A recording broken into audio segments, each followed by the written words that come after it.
How's everybody doing tonight? Welcome back to another episode of Difficult Conversations brought to you by Supply the Y. Tonight, we have an outstanding show. We have two men that have been in this line of work, I think, for a combination of close to 60 years between the two of them. They've trained approximately 40,000 police officers, maybe more, in use of force, defensive tactics, and firearms training. So without further ado, let me bring in Major Dwayne Fortes and retired Sergeant Steve Wohlgemuth. These gentlemen, you're in for a treat tonight. Fellas, how you doing? What's going on, Dean? How you doing? I'm doing very well. So what I'm going to do is I'm just going to have you both just talk about what you've been doing and where you're at now. So really quick. So Steve, why don't you tell us a little bit about what you've been doing and some of your career highlights? So I recently retired. July 31st was my last day, and I went into the automotive industry, partnered up with a friend of mine, long-term friend. We partnered up, opened up an auto body shop in Boston, and kind of on the phase 2 of my life. So I'm more busy now than I ever was. Must be nice being your own boss, though, huh? Yeah, it is. I do answer to my partner, so I got to be careful about that. All right. And do you have to shave every day, or can you just do your own thing now? No, I shaved today for this. However, I go about a week or two at a whack, so it feels itchy. It's been a long time since I've let it grow. Well, congratulations on your retirement, Steve. Dwayne, how about you? I'm still grinding on my 29th year. Still teaching and educating those that want to be educated, helping those that want to be helped, and protecting those who need to be protected. That's it. Keep it moving. Right. So they're being really modest. So I'm going to talk a little bit about these gentlemen and how we met. So in 2015, that was roughly my 11th year in police work. I started in 2004. So I'm still an infant compared to what these two gentlemen have been through. And I always had a passion for defensive tactics and use of force. And finally, I was able to get the blessing of a chief that thought enough of me to send me through the class. And that's how I met Steve and Dwayne here. They were the lead instructors for my defensive tactics certifications course. And I can tell you, they put us through the paces. It was the real deal. But if you're into that line of work and you're excited about proper application of force, and not just using the force, but the why behind the force, they did a wonderful job of supplying the why. So I thought it was only right, with everything that's going on in the country right now, to bring in two of the best that I've ever come across, and these guys are known throughout the region, throughout New England, possibly even the country, as some of the best defensive tactics and use of force instructors around. So that's why they're here. So guys, I just want to thank you. Thank you for your imparting your expertise on myself and my, I think it was about 60 other classmates that were in that class. I know that we're all better police officers for what you were able to do for us that night, or during that week and a half. Thank you. Appreciate that. Thank you. All right. So now that I've got all the nice stuff out of the way, let's get down to it. Let's start with the video. I'm going to show you this, and then we're going to talk a little bit about this because, again, use of force, it's a hot button topic right now. People are talking about police reform. There's talk of defunding. But let's find out what that would actually mean from a use of force standpoint. So stand by.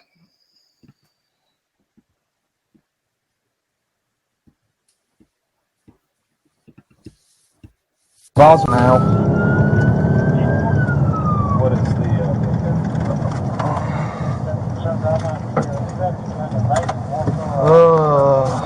give me just a second.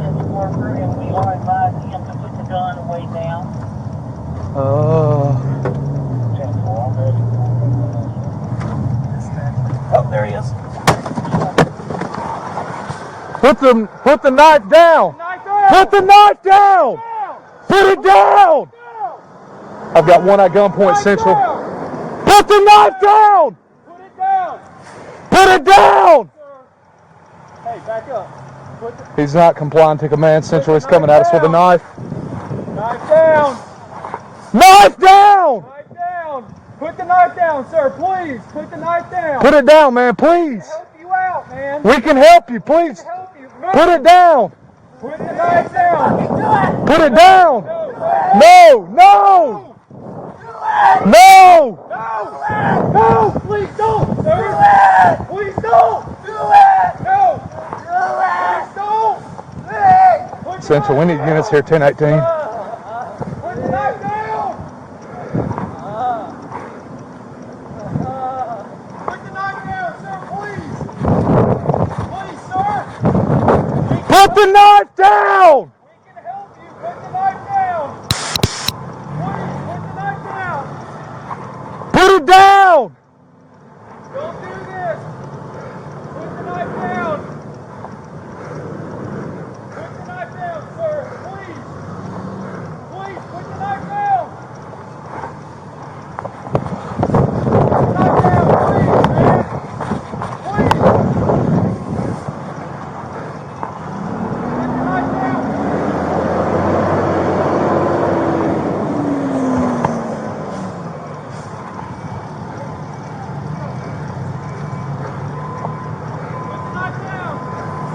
Put it down. Please, no, man, no. Hey, let's wait for it. Put the knife down, please. No.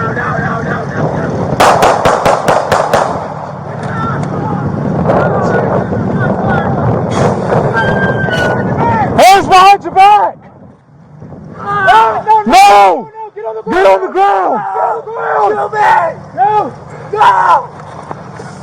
Get on the ground, man.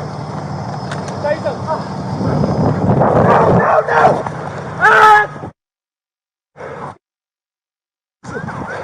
Stop.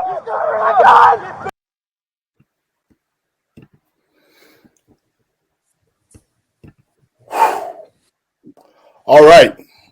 So let's talk about that a little bit.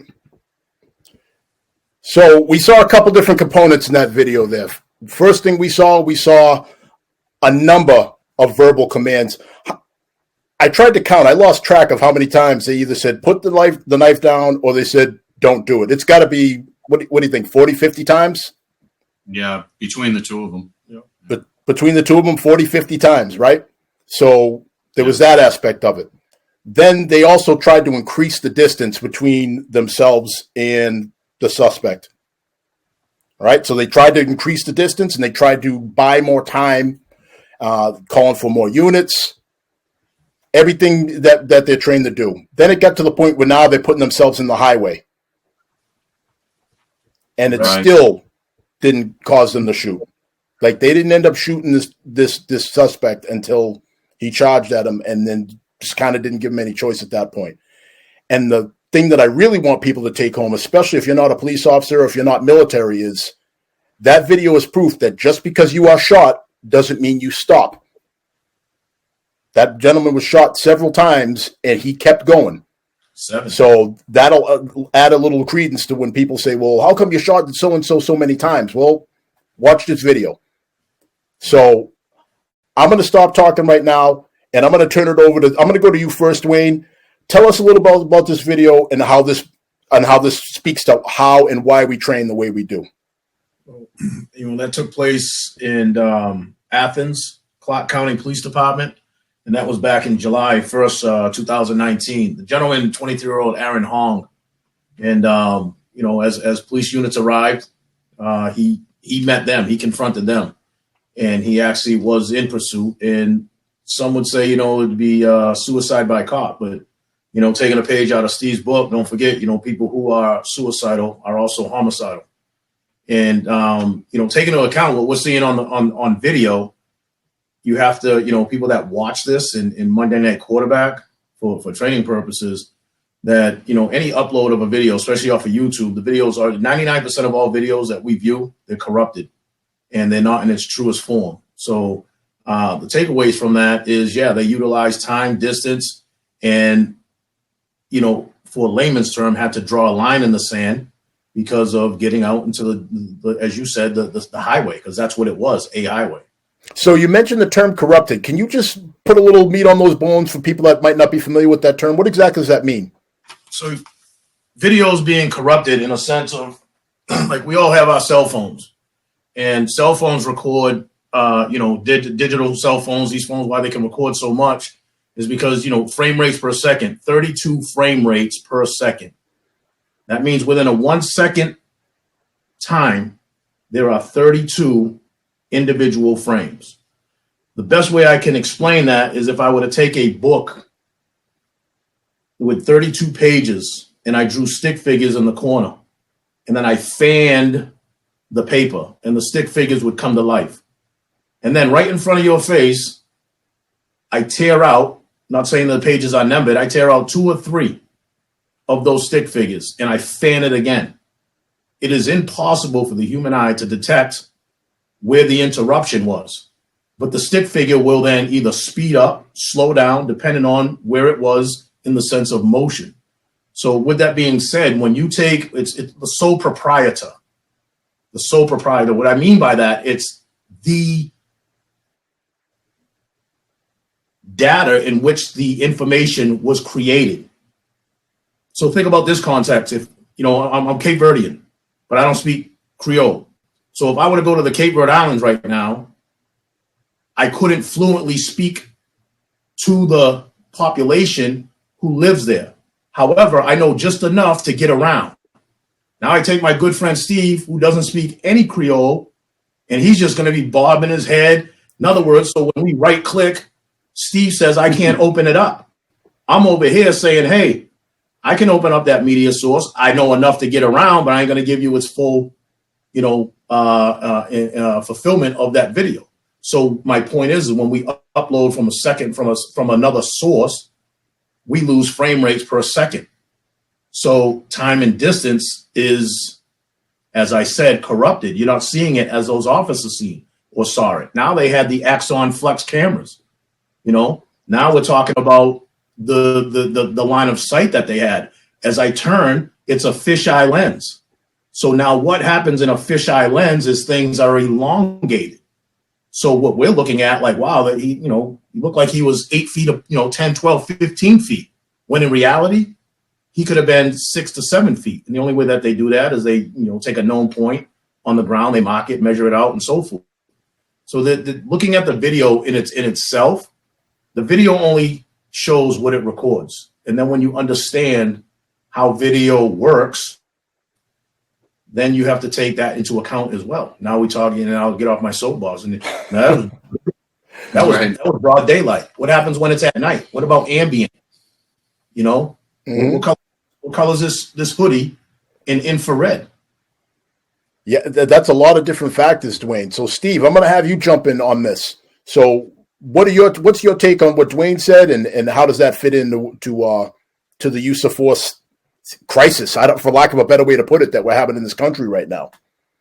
Yeah. So since the first time I started, teaching at all, I always wanted to understand. It's funny. I always wanted to understand why police officers did what they did, and could we do something to make it better? When Dwayne went to Force Science and got certified, and he started coming back with all of this information that talked about physiological response and all that, things really started to make sense and why officers made decisions. Looking at this video in particular, the officers, I'm not going to Monday morning quarterback it. I wasn't there. I don't know all the facts and circumstances. I've never read the report. I've watched the video several times. So I'll just talk about the things we can see. They take the terrain that they have and utilize as much of that distance to buy themselves time. Time gives them opportunity to make better decisions. Like you said, they called for backup. They tried to separate to give better. They tried to utilize good tactics and distance. They tried to communicate to the best of their ability of what they wanted the subject to do. He chose to make a decision and kind of force their hand, from what I can see, in that particular situation. It's one of those things. They call for backup, but how long is that going to take? You can call a crisis negotiator. How long is that going to take? This individual, Mr. Hong, had already made his decision on what he was going to do. And to kind of echo what Dwayne had mentioned earlier, not my words. Everything I say, in regards to, teaching or police use of force is I've kind of stolen from other great trainers or police officers or things I've read or heard. Someone that's suicidal is homicidal. He's willing to take a life. If he's willing to take his own life, he's willing to take someone else's with him. He made his decision. The police officers had no choice in that circumstance. There was not many more things they could have done, from what I can see. I like that. Yeah, I like that a lot. Yeah, they had to make a decision. Did you notice that the knife, after he was shot, 7 shots rung out. I don't know how many times he was hit when he went down. When he got up, did you notice the knife was on the ground? The officers did a great job transitioning to taser. Or the officer that we were looking through the body camera, or the eyeglass camera from Axon there, you can see the knife on the ground. He transitions to taser. As the subject was, and ideally because they had distance and time, they were able to make good decisions. As the subject's rushing at the second officer we see in the footage, that officer's holstering because he recognizes, because he had time, which is rare in these types of situations. He has time to see the knife is on the ground. My life is in imminent danger. I got to transition to something else. In my opinion, that's what they were thinking. And, unfortunately, it escalated from there, and then the video ends. But to echo what Dwayne said, they did a lot. They did a lot of things right. Things happen. Physiologically, they're going through a lot of stress. It's hard to make decisions. They did a lot of good things to give them time to try to assess and evaluate. So let me jump in real quick. So a couple things. First of all, I love that saying. So let me make sure I got that right, because I'm going to steal it from you and I'm going to use it. So a person that is suicidal is homicidal. Do I have it right? Potentially homicidal, right? They're willing to take a life, right? We already know that. Yeah, and I think that's profound. I don't think a lot of people, even cops, realize that if someone has their mind made up to take their own life, the likelihood that they'd be willing to take yours, I would say, just law of averages goes through the roof, right? Right, absolutely. What do they have to lose at that point? They have no intention of being taken into custody because they've already decided to take their own life. So and you hear the term suicide by cop, right? We've all heard that. A lot of people don't know really what that means, but ultimately the subject forces the hand of the officer, in some homicidal act, meaning going at them with a weapon or simulate drawing a weapon to create a situation that the police officer has no choice but to respond. And, unfortunately, they force the officers to take their life because, one reason or another, they're unable to do it themselves, Yeah, So that's an excellent point. That's becoming a bigger and bigger thing with the mental health, which we'll get into later in the show, about how so many more calls have a mental health component to them. That these calls are really becoming complex. It's not the bing bang thing that you see on TV, where you're watching a cop show on TV and they are finding out about a crime, they're investigating a crime, and they're solving a crime within 60-minute time frame, including commercials. It's not that way in the real world. Right. It's a little more complicated. So if you're just joining in, again, this is Supply the Why, Difficult Conversations, and I'm here with retired Sergeant Steve Wohlgemuth and Major Dwayne Fortes. They are defensive tactics icons in Massachusetts. So I'm going to hit the chat right here. So we have a question from Mike, and Mike says, a man with a knife the other day in Boston. The officer shot the man with a shotgun beanbag. The suspect was taken into custody. So the question is the shotgun beanbag a good tool to use? Is it better than a taser? And do we have these in Stoughton? All right. So again, you did that thing I like in high school. Like, you say it's one question, but it's part A through J. All right. So we're gonna take little bites of this question from Mike. So I'm gonna go to Dwayne first. So how do you feel about the beanbag shotguns? So the beanbag shotguns, it's a tool of opportunity, giving time, distance. And with that, hopefully, the common practice is they have lethal cover along with non-lethal cover. And on an average, it takes anywhere from 2 to 3 beanbag rounds to actually be successful. So is it a good idea? Yeah, I think it's a good idea given the circumstances. But, how many departments are out there that actually have that, capability? All right, Steve, is it better than a taser? Is it a better option than a taser, Steve? All right. Well, that's a loaded question. Yes, it is. It's difficult conversations. You're going to get loaded questions. Yeah. Let's talk about opportunity. Right. A less lethal shotgun loaded with a beanbag round. There's limited supplies out there of people that carry them. You don't get out of your car typically with that unless what's the nature of the call? In Boston, I know nothing about that situation. I'm speculating 100% that they knew they had some indicator that this person was at a standoff position with the police. And typically, what do we see? That's when someone trained in the use of less lethal or a SWAT team member who has it on board is able to bring that to the situation, and it becomes an option. It gives more distance. It has greater range.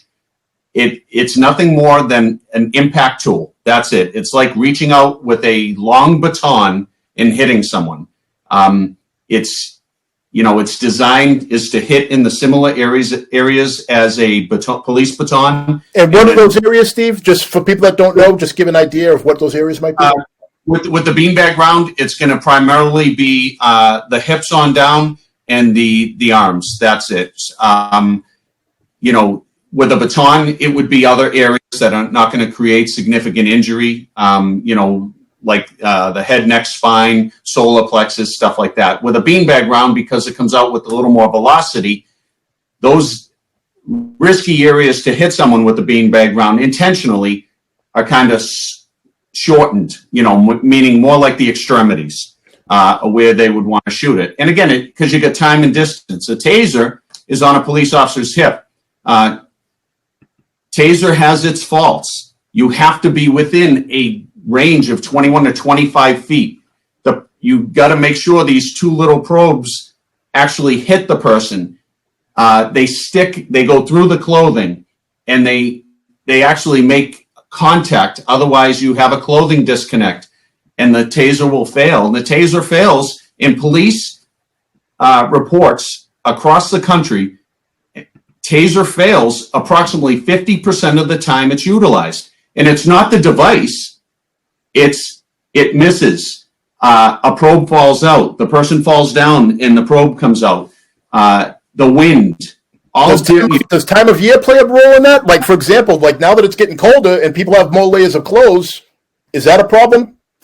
Absolutely. Absolutely. The probes that come out, the barb that's on the end of the probe, think of like a number 1 foot fish hook, needs to penetrate that clothing and get close, if not into the skin. It makes a small puncture in the skin, ideally. If there's any clothing, a Carhartt jacket or multiple layers, a hoodie and a shirt, or it's puffy. A lot of people wear loose clothing. The loose clothing itself inhibits the taser working. So what I mean by a loaded question is, it depends. You give me a certain circumstance, I'll tell you, hey, this is where this tool would work. And in another situation, you change it, change the facts and circumstances. I'm going to change the tool that may work in that situation. All right, fair enough.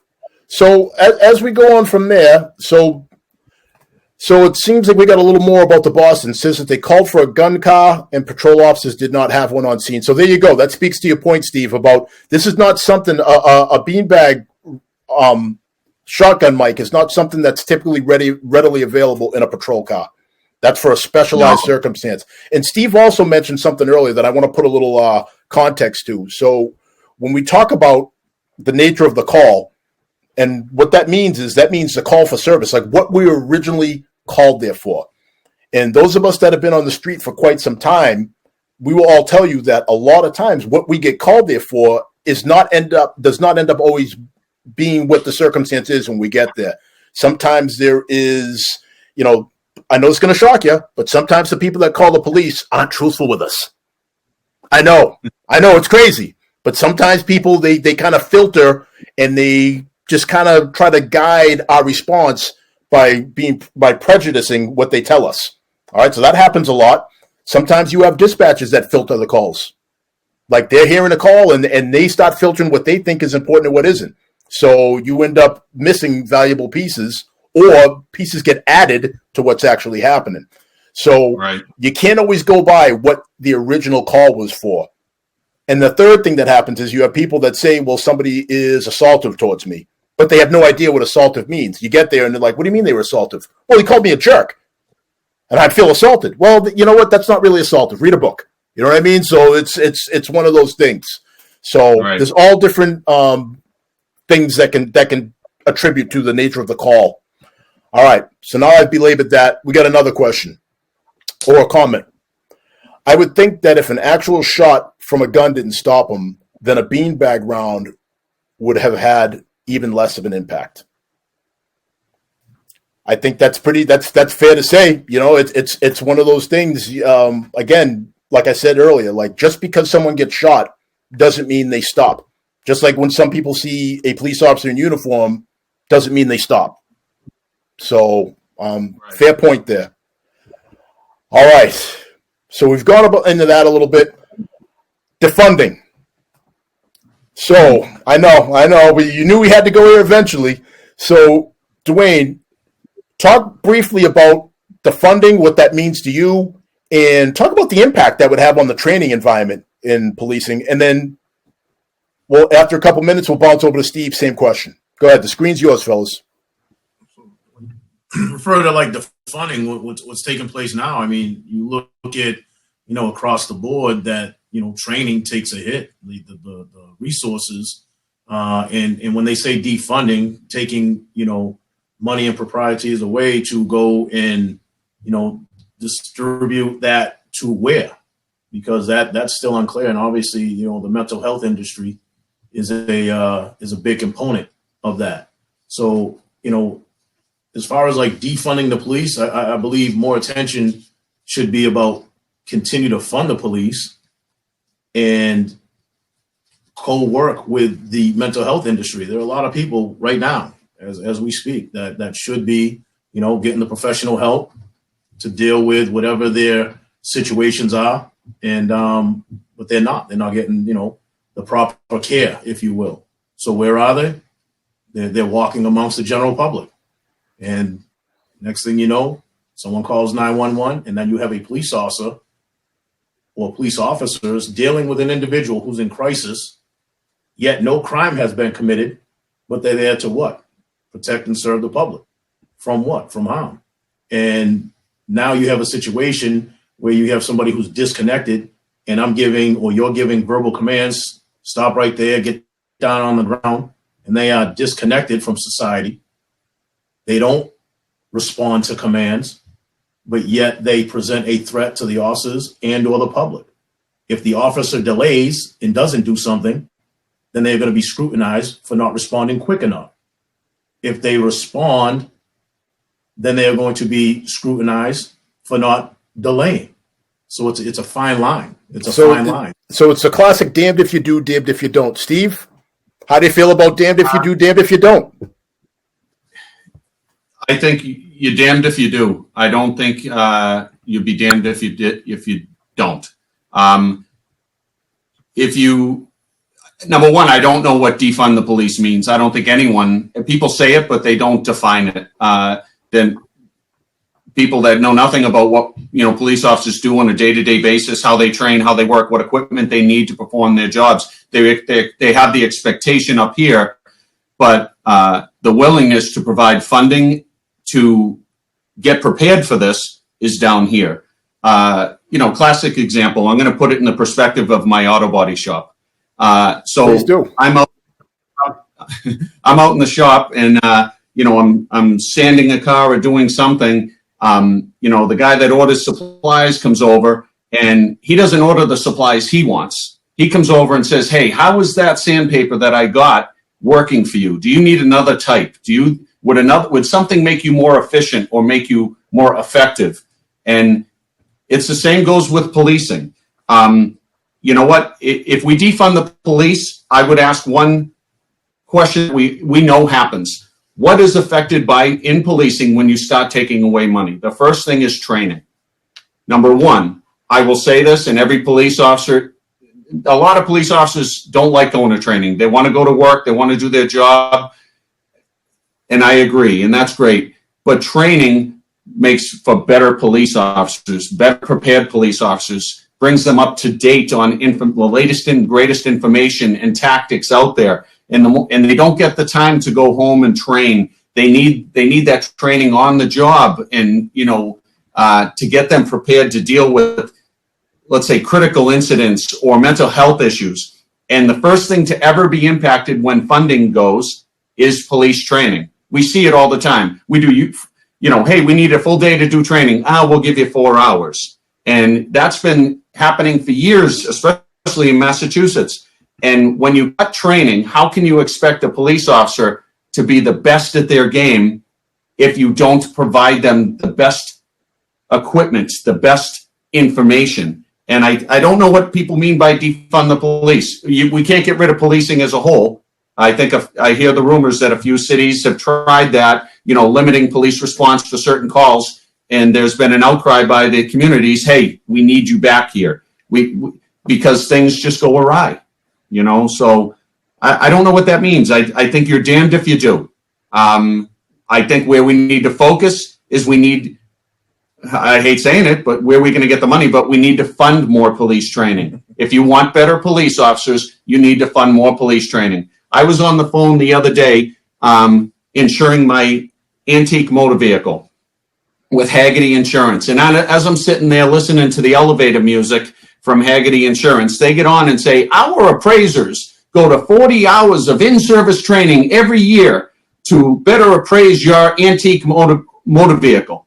And I thought to myself, what changes year to year with antique motor vehicles that my appraiser needs to go to 40 hours of in-service training to do one thing: appraise antique cars that just got 1 year older? 40 hours. 40 hours at Haggerty Insurance to insure antique automobiles every year. I don't know. So I got to ask this, and this is the question I ask because clearly in my capacity here, in my day job, for those of you that don't know me, I am an administrative sergeant during my day job. So I'm not out on the street like I once was. But the question that I get asked is obviously about the funding. I do something that personally I hate. I tend to answer that question with a question. All right, and I know it's annoying. And my question to those defund people is, okay, so suppose I'm on board with this defunding. You tell me what services you no longer want us to offer you. You tell me. Do you no longer want us to come to your paper exchanges on your car accidents? How about no more illegal dumping calls because somebody's dumping grass clippings at the end of your street? Can we not come to those anymore? Oh, I got a good one. Your neighbor's having a cookout, and one of their guests parked their car 6 inches into your driveway space. But you don't really like that person, and you don't really feel comfortable going to knock them on their door, and you call the cops, and now we come do it. Or you lost your iPod. Or it's stolen. You don't know which. Can we stop coming to those calls? So you tell us what calls you don't want us to respond to anymore before we can even begin to have this conversation about defunding. So, Have you got? Gentlemen, any thoughts on that? It's what I used to and still do. When they're talking about this defunding of police, and we all know the pivotal turning point in which brought this topic up. But I said this to a bunch of people. I challenge anybody prior to what just took place with an incident where we are today. Massachusetts, when is the last time, other than the recent riots, have you turned on the television and saw people requesting the badge and the job of officers involved in a shooting? Because officers have been involved in shooting in Massachusetts. And where I'm going with this is the training in Massachusetts pretty much has been impeccable. as far as law enforcement being in the international arena, where you're hearing about incidences where, you know, people are requesting officers' jobs. When have you? I haven't. The closest thing to like international news was the Bear Summit. With the Cambridge office, and that wasn't about a shooting. That was just about profiling. Now you go back to that Snellgrove Red Sox, right? There was no protest. We want the officer's job. It was an unfortunate set of circumstances. But prior to that, so what does that say about the training in Massachusetts? But yet we're going to defund the police and change. If it ain't broke, don't fix it. Evolve it. But why are you going to extract from it? It's baffling to me. Well, speaking of baffling, I got another clip for you. So tonight usually we do one a show, but there's so many of these that I feel the need to do a second one. So again, if you're just tuning in, this is Difficult Conversations by Supply the Why. I'm here with Steve, retired Sergeant Steve Wohlgemuth, and Major Dwayne Fortes. And we're just talking about some of the issues with defensive tactics, use of force, and we're just trying to educate people on the different aspects that are behind the curtain that not everybody sees. So with that said, I'm going to go into this next video just to warn you a little bit. I should have said it before the last one. These are a bit graphic. So if you have a weak constitution, you might want to look away. And secondly, if there's going to be a little bit of dead air at the beginning of this, don't worry about it. Just the way the video is, the sound will come on. So here we go.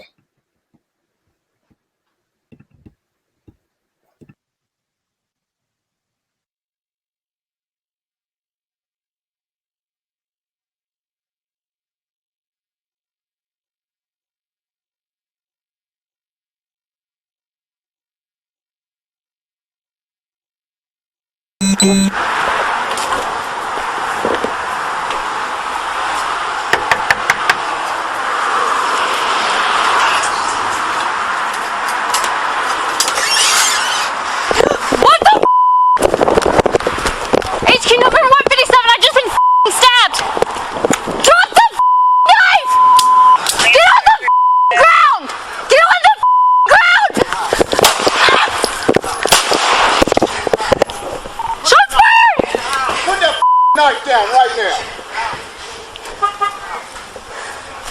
Get on the ground! Get away from that knife! Shot fired by police. Rescue distance 58. All right. Tough to watch. Definitely tough to watch. So I'll go to you first, Steve. To the people that think that we should be shooting people in an arm or a leg, can you speak to that a little bit? Yeah. So, prior to this, us chit-chatting, I happen to look up, that statistic, and you see anywhere from, police officers shooting in critical incidents. When police officers are involved in a shooting and have to discharge a firearm, they're hitting their target 35% or less. It depends which, whether you look at the study in Dallas or Atlanta, anywhere from 35% or less times the police officer is actually hitting their target. And you're talking about center mass, right? You're talking about center mass too, right? Not even aiming for a limb. Oh, I'm talking about hitting the person at all. So in that situation, in that video right there is the perfect example to kind of support what I'm saying or support the statistic. We go to the range, and each police officer, it's pretty much a standard across the country that police officers must score 80% or better on the range. So 80% of their targets must go, their rounds must go in a scoring area. That's primarily standing stagnant, maybe moving a little bit here and there, not trying to save your life, running backwards, shooting with one hand, which is pretty much what occurred with that female police officer when the subject was coming at her with the knife. She shot at the subject as she was backing up and moving over rough terrain, the curbing, the grass, and she missed both those rounds. She didn't hit the female at all. This goes to show that if we now say we want to hit a smaller, faster moving target, where is that percentage going to go? Where are those rounds going to go? And again, I always say this to, the new police officers. They get in there and they say, someone says, hey, what about shoot to kill? And we always say shoot to stop. Everything from our firearm, baton, taser, less lethal impact munitions like a beanbag, pepper spray, empty hand techniques. Every technique that a police officer done has one goal, and that is to stop the attack or stop the behavior. The firearm, its only intent is to stop the violent act or the violent behavior that's going to risk someone's life being in imminent jeopardy, or risk of serious bodily harm. That's it. The police officers don't shoot to kill. Police officers shoot to stop that immediate violent act. It's a little more powerful. It gives a little quicker response to stopping that violence. That's if they hit the person. So to ask a police officer in an extremely violent situation, while in fear for their life or the life of someone else, to try to strike in the weapon hand or the leg is an impossible task. I mean, unless you're, a recon Marine, you're probably not going to be able to accomplish that. It's impossible. And I get it. I wish it was true. I wish we could do it. It's another thought process that's been influenced by TV, no doubt. Dwayne, no one in on this? Go ahead, Steve. I'm sorry. I just take somebody at home right now. That when I say at home, anybody at home, roll up a paper, roll up a piece of paper, roll up a piece of paper, make a little paper ball right here. Have somebody stand off to the side and just wave in hand, just like this. And then with that paper from 3 feet away, toss it and try to hit a moving hand. Same distance, I just stop moving side to side and toss the paper at my chest, as you said, center mass. The likelihood of hitting a larger target, and that's during that ain't even a lot of stress. When you add stress to that, and that's why the percentages are what they are with the firearms. That's untrained behaviors. That's somebody or individuals that watch the Hollywood factor. There, you said TV, television. I say tell live vision. All they do is tell stories to entertain the masses. It is. It's the Hollywood factor, and you joked on it earlier. They expect it to be. Why'd you punch so many times? Why did you? Professional fighters, they're not there to end somebody's career. It's a sport. They're there for what? Endorsements. They're there to win. You see boxers, mixed martial artists, when they're throwing the punches and we're sitting back watching this television set and it's like, oh man, she is clearly dazed. They're out. But yet 2 or 3, 4 more punches and the ref has to what? Intervene. They're not there in the kill moment like I want to take this individual's life, but they are still what? Their brain is still working in the arena of that fight or flight, and they're in the fight. No different when I get that question. Why do they shoot so many times? Because in their mind, the fight was still going. And a great case that we talked about in the past is Amadou Diallo. How do you explain, 42 rounds being fired from 4 different officers and 26 rounds striking an unarmed individual, and 3 of those rounds end up in the bottom of their feet? How does that happen? Why did they shoot so many times? I got a minute? Yeah, one thing I'd like to say is kind of bringing it all around, everything we've kind of talked about. If you look at that, the incident where Officer Metchlin goes to that door on a call of a dispute about medication with her roommate or something, or a house. And you're referring to the call we just saw, that video we just saw, yes? Okay, right the now. woman come out stabbing, just so people can follow where you're going with this. Correct. So we're gonna separate the 2 incidents. So the first call we watched in Georgia, where the police officers went to a knife call and were approached and greeted by a subject that was clearly holding a knife. They had time and distance to set up tactics to try to mitigate the problem the best they could with the resources they had on hand. Officer Metchling shows up to a call you talked about. Like, calls are never what they seem. We think we're going to a car accident when in fact it's a drunk driver. We think we're going to a car accident. Next thing, it was, someone's asleep in the breakdown lane. The calls are never what they seem. And she goes there thinking she's going to help to solve a dispute about medication when the time and distance, she had none. It was taken away from her. She was not afforded any time to make a decision. Miss Baker comes out of the house wielding the knife and attacking, hitting her. She cut her with the knife, Officer Metchling, and that's when she backs up. Look how long it took her to process, hey, I'm no longer at a medication dispute call. I'm now at a knife call. Oh, wait, I was stabbed. Oh, wait, I got to get to my gun. And we watch it here in the comfort of this room, and it happens so quick. Could you imagine how Officer Metchling was feeling and how your mind cannot operate and switch gears that quick? It just physiologically, we don't have it in us. She did a great job. She backed up. She realized, oh boy, I'm in a knife fight right now. She got her gun out. She gave, stayed in the fight, gave good commands, called for backup. And then unfortunately, the situation turned out into a fatality because the woman, Miss Baker, attacks again. But my point is, both knife calls, two totally different situations.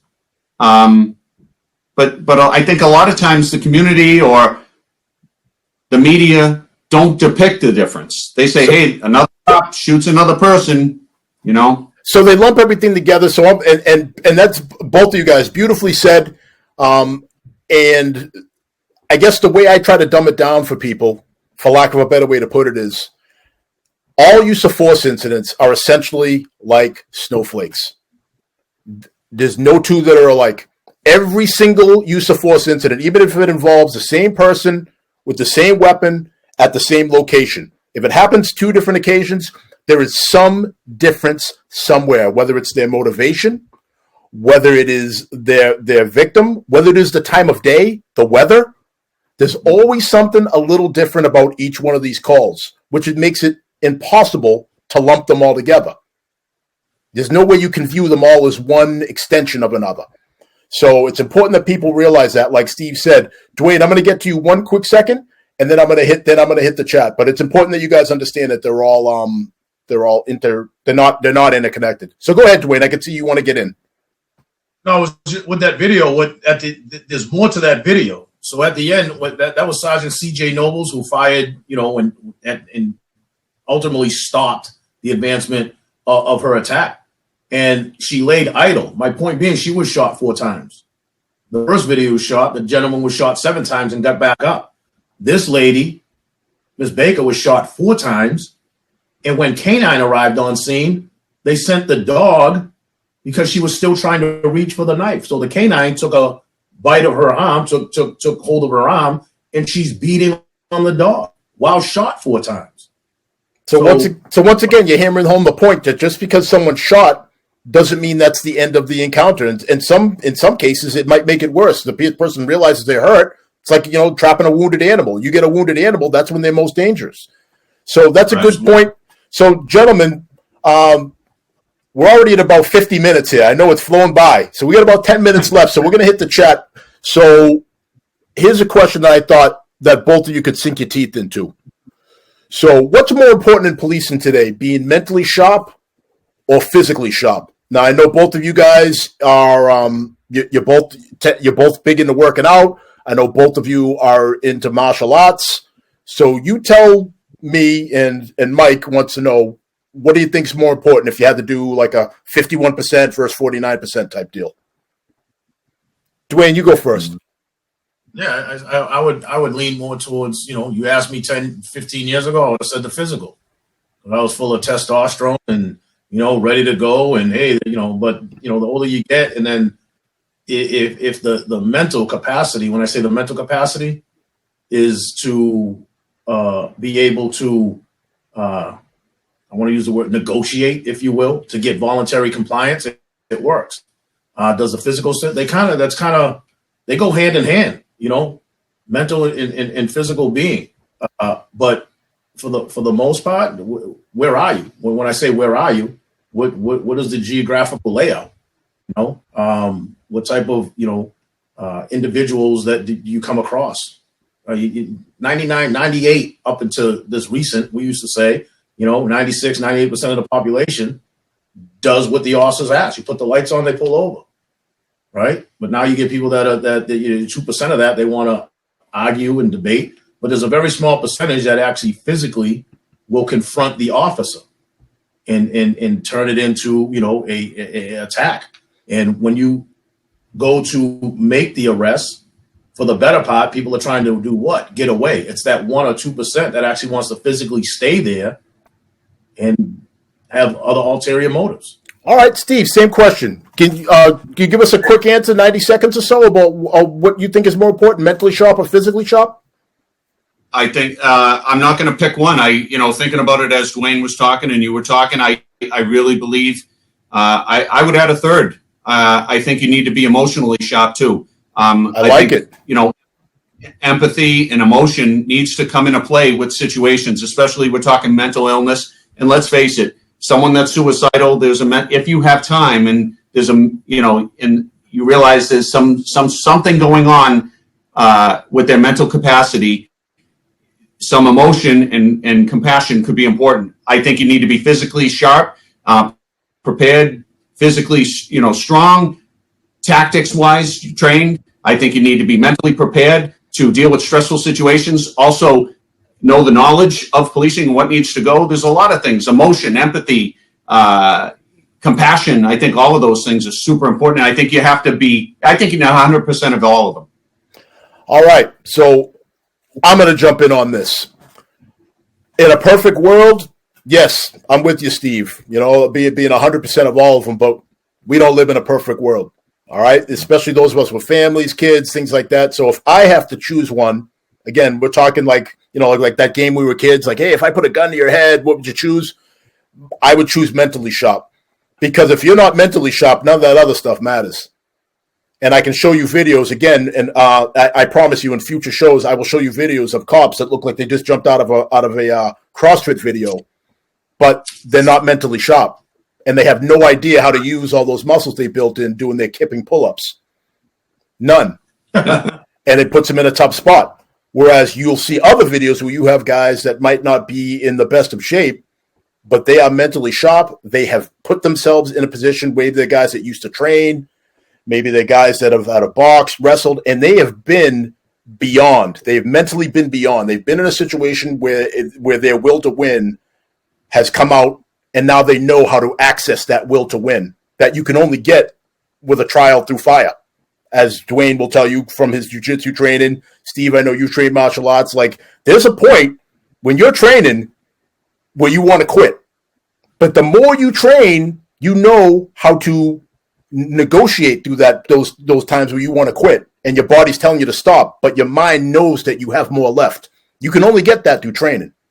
And that's why I'm going to give the edge to being mentally sharp, because, again, you can't get there no matter how fit you are if your mind hasn't already been there first.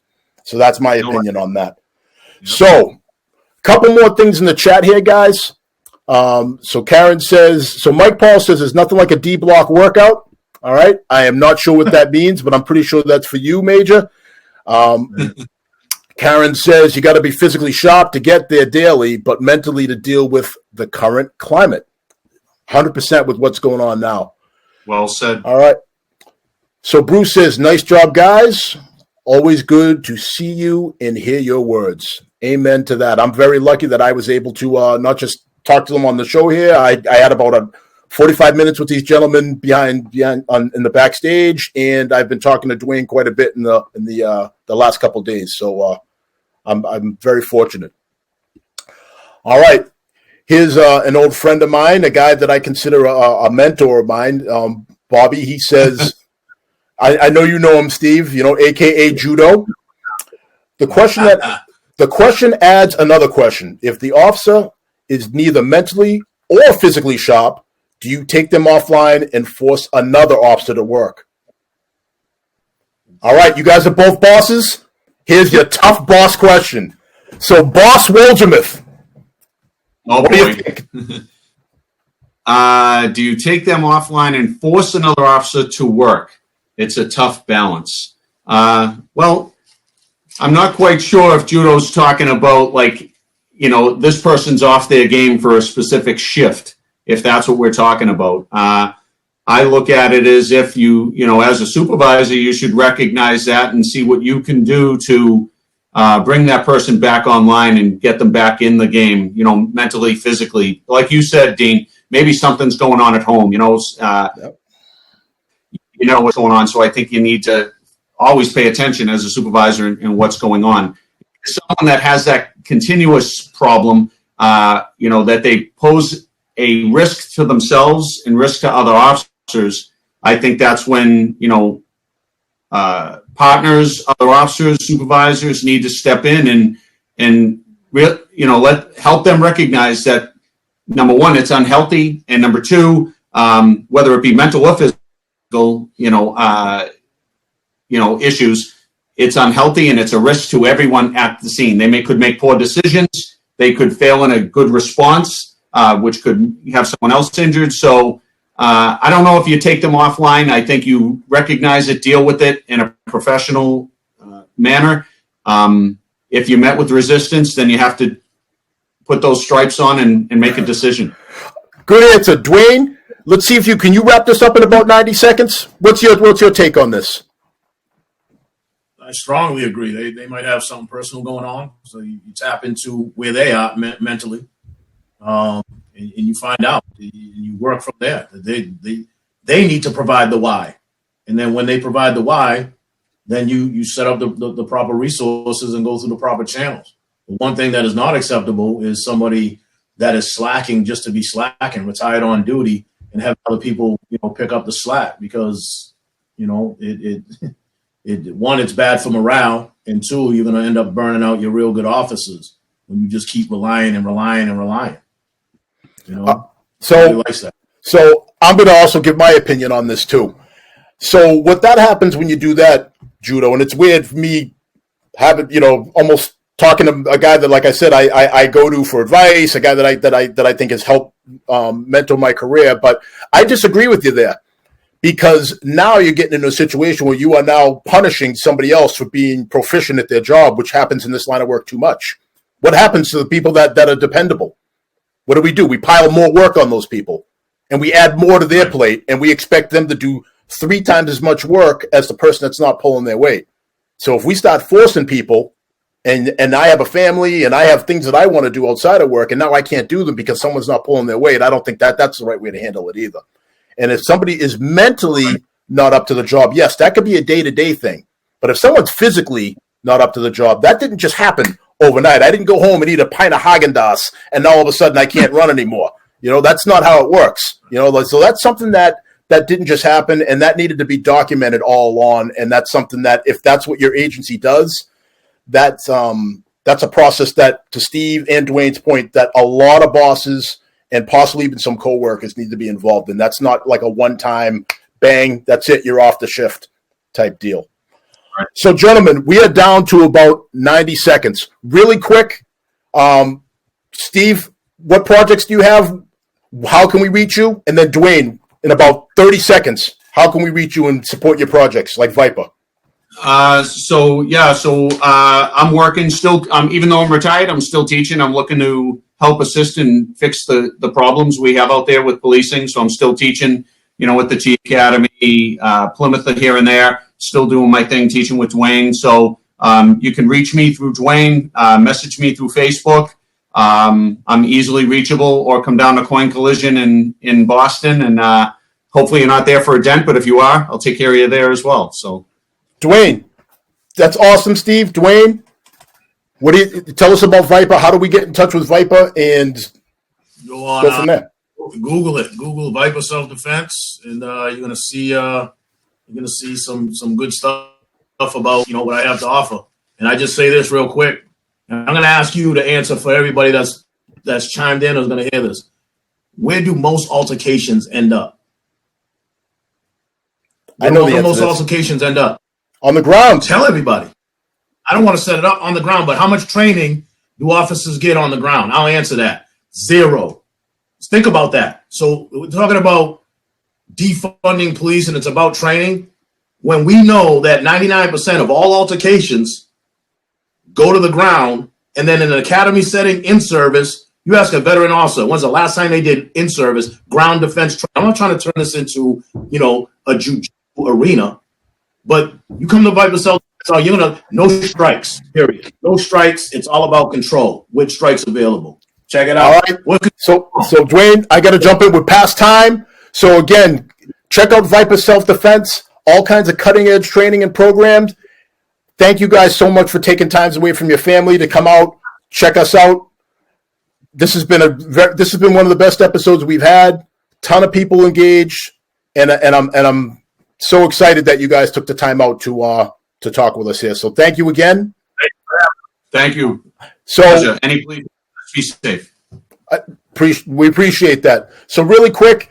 Again, this is Difficult Conversations by Supply the Wise. So if you're checking us out on Amazon, on Apple, or on Spotify, this will be out in probably a couple days after we air this.